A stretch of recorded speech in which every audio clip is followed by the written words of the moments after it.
Class 11 के students ध्यान देंगे। बेटा ये मैंने कुछ वर्क भेजा था, इसको मैं कुछ एक्सप्लेन कर रहा हूँ, ठीक है। इक्वेशंस ऑफ रोटेशनल मोशन के इक्वेशन है।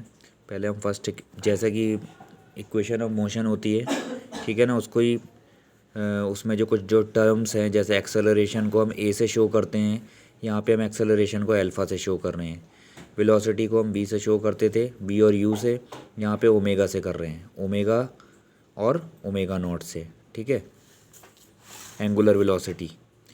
और डिस्प्लेसमेंट को हम एस से शो करते थे इक्वेशन ऑफ मोशन में, यहाँ पे हम थीटा से कर रहे हैं, ठीक है ना, थीटा से। तो पहले हम जानते बेटा कि consider a rigid body. Rigid का मतलब क्या होता है, ठीक है, solid, rotating about fixed axis. मतलब कोई एक रिजिड बॉडी है, वो किसी फिक्स्ड एक्सिस के अलोंग क्या कर रही है, रोटेट कर रही है with a constant angular acceleration, जिसका कांस्टेंट एंगुलर एक्सेलरेशन है अल्फ़ा। तो by definition alpha is equal to कितना होता है, d omega upon d t, ठीक है।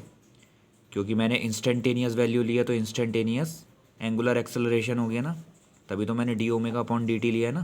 तो अल्फ़ा इज इक्वल टू क्या होगा, angular acceleration is equal to angular velocity upon time, तो d omega upon d T.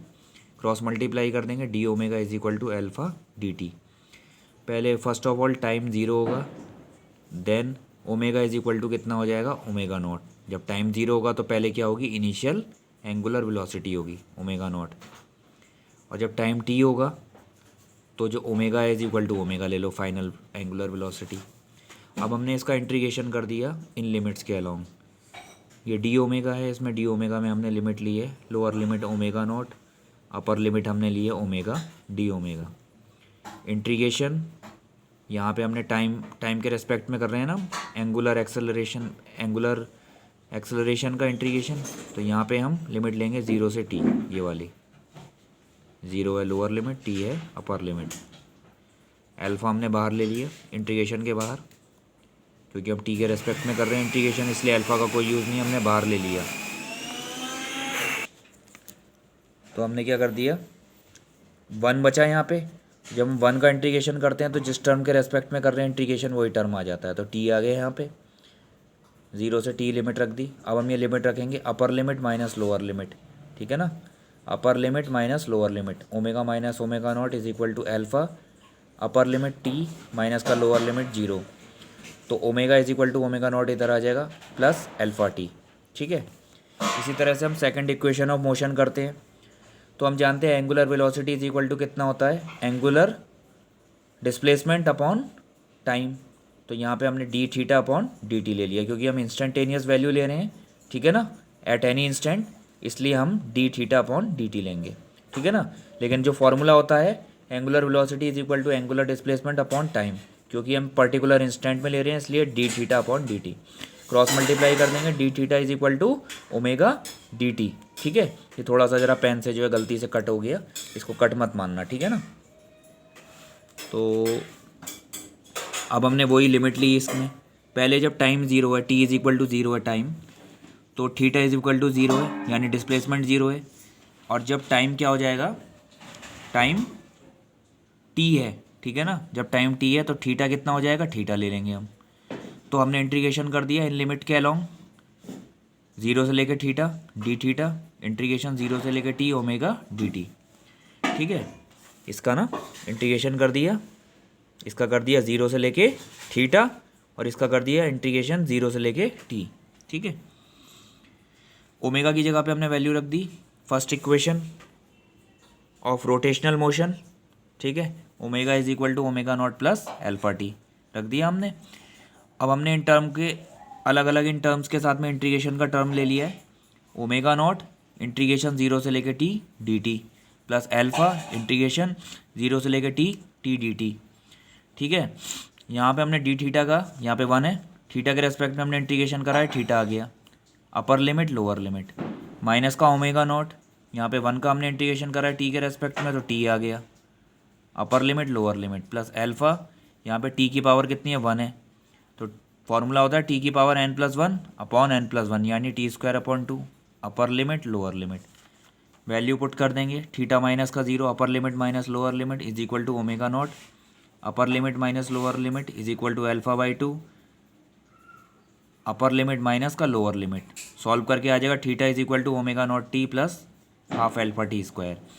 हमने क्या करा है, equation second equation of motion की तरह से ही है, बस एस की जगह पे हमने थीटा लिया है, प्राइमरी वो सॉरी इनिशियल वेलोसिटी की जगह पे हमने omega naught initial angular velocity plus acceleration की जगह पे हमने एंगुलर एक्सेलरेशन लिया, टाइम एज इट इज़ ही है।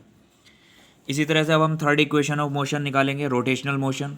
तो जो एंगुलर एक्सेलरेशन है उसको हम कैसे लिखते हैं, D omega upon d t.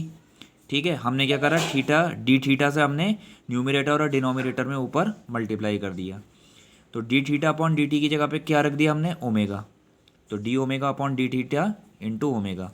ठीक है, क्रॉस मल्टीप्लाई कर दो तो कितना आ जाएगा, ये omega omega d omega is equal to alpha d theta. ठीक है, फिफ्थ इक्वेशन। अब जब टाइम ज़ीरो है तो डिस्प्लेसमेंट भी ज़ीरो है और एंगुलर वेलोसिटी कितनी है, omega naught initial angular velocity. जब टाइम टी होगा तो थीटा तब भी ज़ीरो है। ठीक है, थीटा तब भी ज़ीरो है, नहीं theta is equal to zero क्यों होगा भाई, गलत लिख दिया है, theta is equal to theta होगा। ठीक है ना, और ओमेगा इज इक्वल टू हम क्या लेंगे, फाइनल एंगुलर वेलोसिटी ओमेगा। अब ये लिमिट रख देंगे हम, ओमेगा नॉट से ओमेगा के रेस्पेक्ट में हम इंटीग्रेशन कर रहे हैं, omega d omega is equal to integration zero से लेकर थीटा एल्फा डी थीटा, या एल्फा क्या है, एंगुलर एक्सेलरेशन। ठीक है, तो एल्फा हमने बाहर ले लिया क्योंकि हम थीटा के रेस्पेक्ट में कर रहे हैं, तो और एल्फा जो है वो थीटा नहीं है, तो एल्फा बाहर आ गया, इंटीग्रेशन जीरो से लेकर थीटा डी थीटा। यहाँ पे 1 है, 1 का हम थीटा के रेस्पेक्ट में इंटीग्रेशन करेंगे तो थीटा ही आ जाएगा।